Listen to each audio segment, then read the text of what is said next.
There is nothing better in the world than to talk about Soulsborne series while listening to the Majula theme. Let's talk about the Soulsborne series and how it came to be.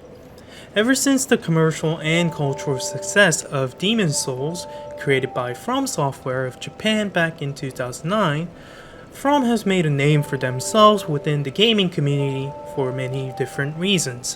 One of those reasons is, of course, the game itself being wonderfully crafted from top to bottom. The battle mechanics, although can be a little awkward or clunky at times, the slow paced and punishing nature of it, along with the pitch perfect hitbox mechanism, and the beautiful yet grim atmosphere of well made dark fantasy that resembles that of Berserk, garnered attention of many hardcore gamers from all around the world at the time, and not only that, the obscure yet ever so intriguing lores from the game grabbed many players' heart. So why did the Souls series garner so much attention and praise from numerous gamers over the years, and what's so special about them? Well, just like any other things in the world, there are many reasons why or how they became so enjoyable to many people, including me, but to explain the whole journey, we must first dive into the origins of the Souls themselves, which brings us to none other than the man, the myth, the legend, the All-Father himself, Miyazaki Hidetaka. Miyazaki Hidetaka, currently the president of From Software, was born in 1974 or 5 in a rather rural part of Japan, Shizuoka. Despite searching numerous sources related to his actual birth date, I was not able to find a reliable source except for a clip from a Japanese radio show, link in description, where Miyazaki himself stated that he was born in September 17th, but the year still being unclear. Which in this case I think is almost poetic in a sense because his birth date is fragmented into various pieces just like any other Souls lore. Anyways, he wasn't born into a rich family that could provide and support his every need or desire, and as a matter of fact, his parents did not approve him of playing video games when he was young, saying that his background is not an adequate one for an aspiring video game director would be a massive understatement. But to everyone's surprise, which includes Miyazaki himself here, he's now an acclaimed director of many well-known From games such as Armored Core 4, Demon Souls, Dark Souls 1 and 3, Bloodborne, Sekiro, Elden Ring, and many more. Prohibited from playing video games, young Miyazaki started spending his free time through things that he could get his hands on, such as board games and books. Since he was still very young, unable to afford any of these books that he so desired to read, he instead borrowed many of these books from local libraries, and so instead of being able to read whatever he wanted to read whenever, he had to compromise on available books at times, which some of them were head and shoulders above his reading capabilities. In an interview, Miyazaki revealed that amongst these available books, he was influenced heavily by fighting fantasy and sorcery series, and he of course famously time and time again showed his love towards the Berserk series, which can be seen throughout his games undoubtedly. Since some of these books were beyond his ability to read, he understood the basic gist of the story through piecing together the handful of sentences that he had actually read and comprehended, filling the rest of the gap with his own imagination, which he found great amusement in. This experience will later play a critical role in creating what will soon be known as the environmental storytelling in Souls games. More on that later. Now fast forward into his college days, Miyazaki enrolled in the prestigious Keio University and took a degree in social science. Finally being able to do whatever he wanted, which was gaming, he unleashed himself upon it. Although social science generally doesn't really have anything to do with game development, Miyazaki later stated that his degree actually helped him in multiple occasions while creating the signature network features in Soulsborne series. I know everyone's throat, but pull ahead at least once, right? Anyways, after graduating from college, he wanted to join the gaming industry but was not able to find any adequate offer. So instead, he had to settle for a job he didn't truly like, working for Oracle, and because it was the common perception in Japan before the 2000s for people to stay at their first job basically for their entire life, Miyazaki stuck around, sidelining his desire for games. However, years later, one of his college friends introduced Miyazaki to a PlayStation 2 title called Ico, a third-person puzzle platformer action-adventure game directed by none other than Ueda Fumito, most well known for creating Shadow of the Colossus. Astonished and mesmerized by the beauty of the game, Miyazaki's hidden desire, the ember for video games, at last sparked a flame that only grew larger and larger as the time passed by. Fast forward to the year 2004, the perception of you staying in your first job forever in Japan was starting to take a turn. People became more flexible towards the idea, and thus more and more people were moving here and there. Miyazaki, now in his 30s, still working in Oracle, noticed the change in the air. It was time, he must have thought. He could contain the burning desire for games no more, and so he finally decided to test his luck with the game industry with one major problem. Is there even a single company out there willing to hire him at 30 years old? Luckily for him, a small gaming company called, and you guessed it, From Software, was willing to give him a shot. In his early days in From Software, he worked as a planner for a title called Armored Core Lost Raven, and after this project, acknowledged of his competence, he was selected to become the main planner for the new title Armored Core 4, later on even getting promoted into the game director midway. Then after that, he fully directed the next title, Armored Core 4 Answer. Good job, Miyazaki! While he was working on the title, he couldn't help but notice another project that From Software has been working on, the latest sequel of the Kingsfield series that From Software has been known for, now in a collaboration with Sony. By the time the project was undergoing in 2005, Elder Scrolls series were very popular and Sony wanted From Software to create the newest version of Kingsfield with a twist of Elder Scrolls. The project, in short, was a mess. The newest Elder Scrolls at the time, Oblivion, which came out in March 2006, had many reasons why it is still considered a classic piece of amazing RPG. It obviously is not easy to duplicate such a classic, especially for a small company that is From Software. It was clear from the get-go the project was not going anywhere. There were just too many problems, and it was on the verge of being cancelled as early as during the prototyping stage, but that's when Miyazaki entered the picture. Recently acknowledged as a competent video game director inside of From, what Miyazaki saw from this failing project was his dream, a dream of creating his own dark fantasy game. And so he bulldozed his way through the directorial possession of the half-abandoned project.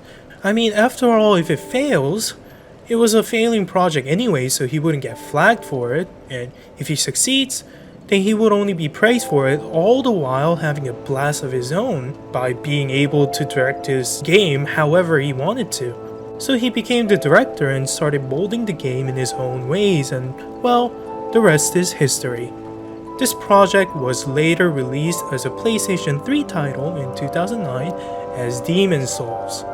During the late 2000s when Demon's Souls was released, there were of course many prominent video games that were released such as Batman Arkham Asylum, Modern Warfare 2, Assassin's Creed 2, Grand Theft Auto 4, Persona 4, and on and on. Out of all these games, to say the Demon's Souls was an extremely unorthodox and one-of-a-kind video game would be an understatement. But how did it transform itself from a failing project to a mesmerizing, unique game? Well, without further ado, let's start off by talking about the storytelling perspective. The The game starts off by showing you obscure cinematics you wouldn't really understand at first, and after the character creation, you're now thrown more dubious dialogues in case you needed more, and at this point, anyone would surely be scratching their head over thinking, what am I even listening to? That the old King Alant had aroused the Old One, the great beast below the Nexus, from its eternal slumber, and that a colorless fog had swept in, unleashing terrible demons. Then the game just throws you into a random place without telling you where to go or what to do, which is uncommon in most games in this era or even nowadays also. This classic vague introduction to the game can be seen in other Soulsborne games, such as Dark Souls 1, where you start off in a prison cell, Dark Souls 2 in the things betwixt after falling into a vortex, Bloodborne in a hospital after a blood transfusion, walking up by a blood wolf or whatever it is, and of course Dark Souls 3 waking up from a literal coffin, with the similarity being you are placed in a random place without knowing where to go or what the goal truly is. Miyazaki once explained that he really fancied the idea of just throwing the players into random places as they, initially dumbfounded, will slowly try whatever that comes into their minds and go wherever they feel like is the way, while always having the constant doubt of, am I doing this right or am I going the right way? In the back of their heads, and this creates the foundation of Soulsborne experience and the lore. Quite literally, you become the focal point of the story. Yes, the story itself in the big picture might follow a pretty linear passage throughout the game, but the details of the story will vary player by player. As I stated before, Miyazaki found himself enjoying filling the gaps that he could not possibly understand from some of his favorite books back in the days due to them being too difficult and ambiguous. He wanted to share that feeling with other people, the players. He wanted people to fill those gaps in between and fantasize about the story however they wanted to, and to achieve this, he minimized telling and explaining to players about the settings and the story of the game via dialogues or cinematics, and instead focused on subtle environmental storytelling, and I quote a piece from a post, Environmental Storytelling by Bart Stewart. Environmental storytelling is less direct. Instead of explicitly describing events, environmental storytelling shows the final outcome of a sequence of events.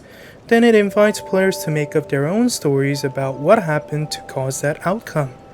This mode of telling stories is more collaborative than performative. A game's content developer will select objects for a location, arrange those objects in some ways that feels meaningful, and then leave the final interpretation of the tableau to the player. I still remember the day when I first reached New Londo Ruins in Dark Souls and was immediately mesmerized by the total atmosphere of the place. Why was this place called New Londo Ruins, and why was it flooded? Why are there so many dead bodies and even ghosts?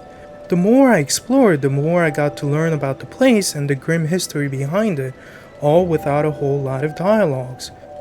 Miyazaki decided to write many intriguing settings or even background stories of some characters or places in item descriptions, and carefully constructed who would drop certain items or where those items would be picked up. Since you as a player will find a lot of NPCs in Soulsborne game talk in this very ambiguous tone, never really directly telling you where to go or what to do, and even when they do, you wouldn't have a map in the first place anyways, so you would just be confused like always.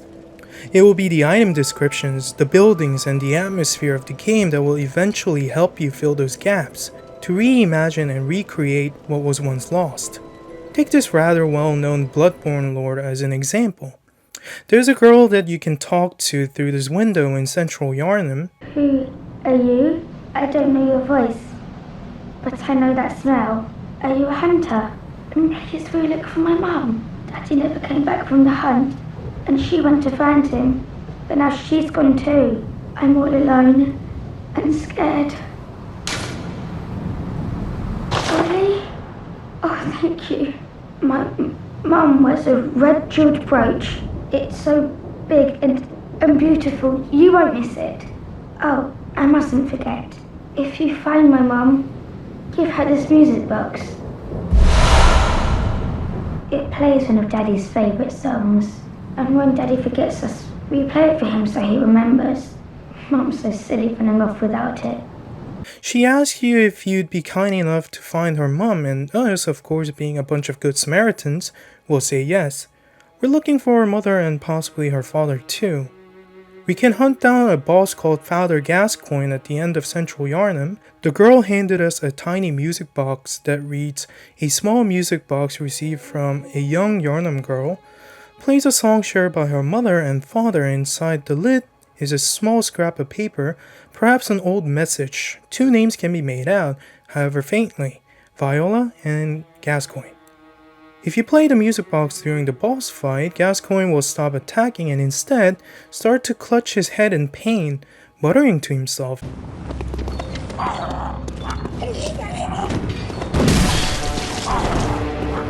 It becomes clear Father Gascoigne was quite literally father of the girl, though his sanity was completely eaten away. We can find her mother here on a rooftop nearby. It isn't clear who killed her and why, but as the girl implied, there is no mistaking that big red brooch. As we journey back to the awaiting girl with rather grim news, she drops into despair, left all alone in this world of nightmare. Miss Hunter, was it really her? Mummy, Mummy, don't leave me alone.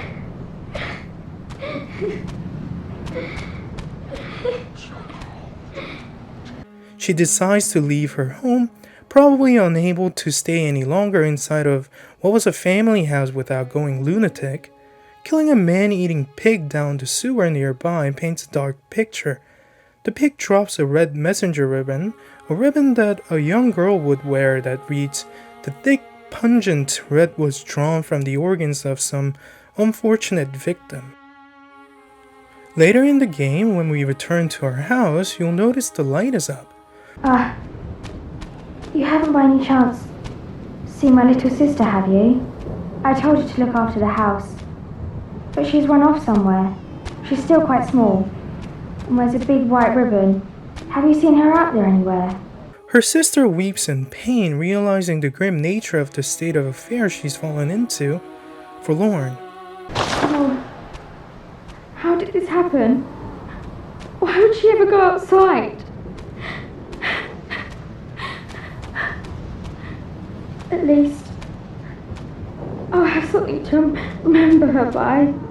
So we head off to give her some time and room of herself, but as we leave, we hear, What a perfect ribbon. And now it's mine. I can't wait to try it on.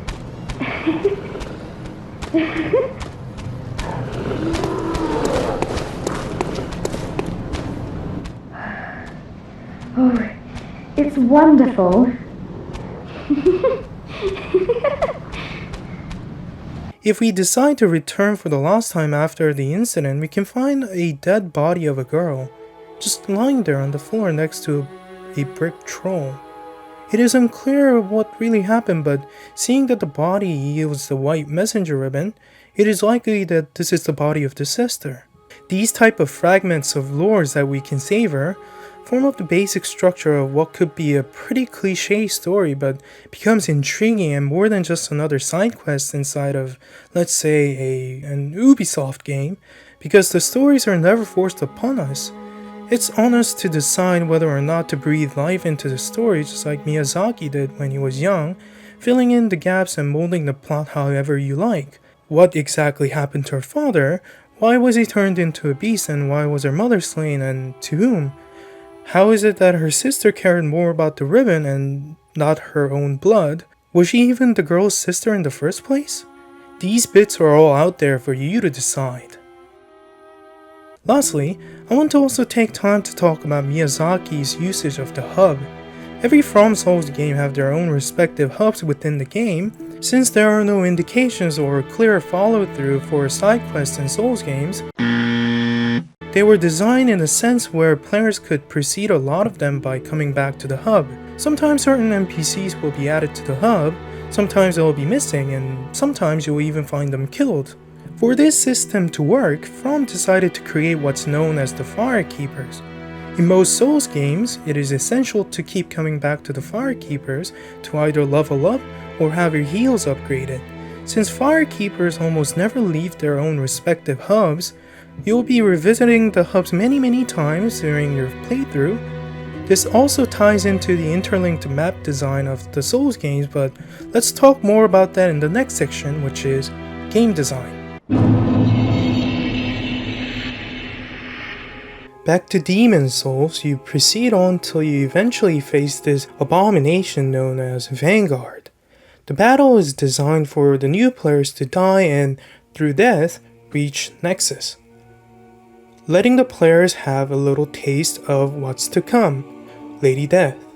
This is another point where Miyazaki wanted his Souls games to differ from what was considered to be a base design for many games. You see, when you play a game and die, it was normal for the game to punish you for dying, such as making you restart the mission or rolling you back to the latest save point, or even ending your run entirely, which was more apparent in the age of arcade games. They were designed to put fears into players' mind, the fear of dying and failing, pushing them to perfect their skills again and again so they wouldn't have to feel horrible constantly. And so in one sentence, games were designed to teach players the fear of dying and failing. This, however, was the opposite case for Demon Souls and other Souls games that were to come in the future. Demon Souls was immaculately designed to teach people how to embrace death.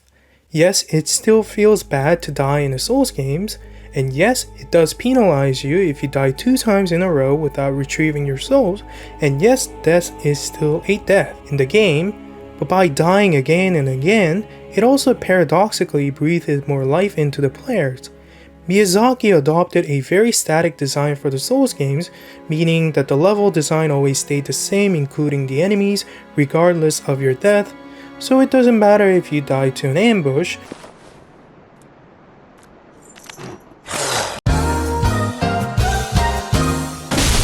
You learn where the ambush enemy is, お前はもう死んでいる。何?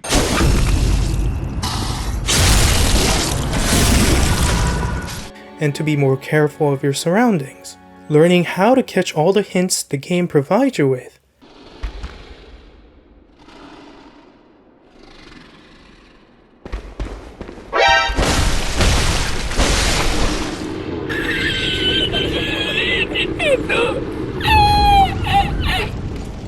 I'm about to end this man's whole career.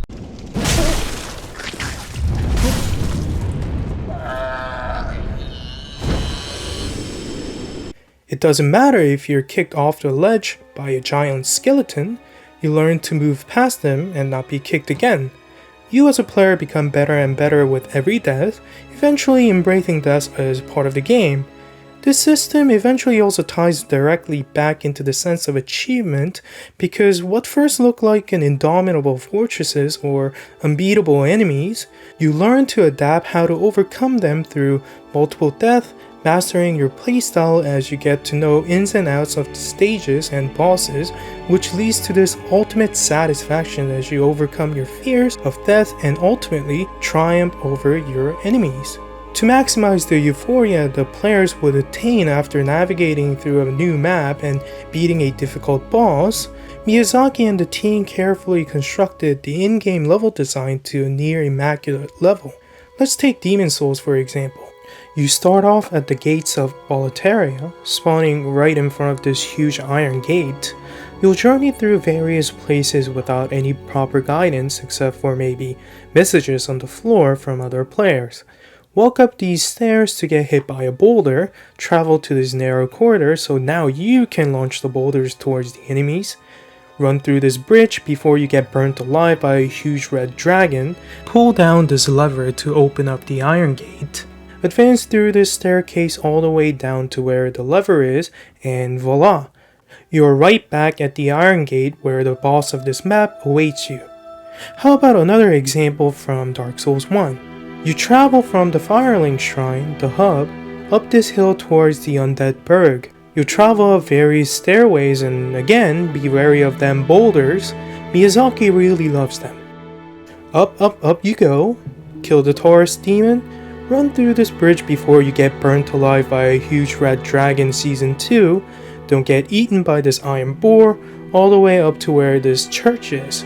You'll now take this totally random elevator, unaware of where it will lead you, and voila, the Firelink Shrine, all the way back to the hub. This Metroidvania type of level design in a 3D world gives the game so much life. The map isn't a cold, dead map that you feel obligated to explore, but rather a living, interlinked world you get to explore and fall in love with, always full of surprises and hidden places. It was never about the difficulty, as Miyazaki once mentioned. It was always about you, your own adventure. The weapons, the spells, the armors, the lures, the enemies, and a whole new world just out there, waiting for you. I would like to take this opportunity to thank you sincerely for watching this video all the way to the end. If you enjoyed the video, I would appreciate it if you would consider leaving a like and subscribing to my channel. However, please only do so if you feel like that is something you would like to do. Thank you again for watching, and I hope to see you all again very soon.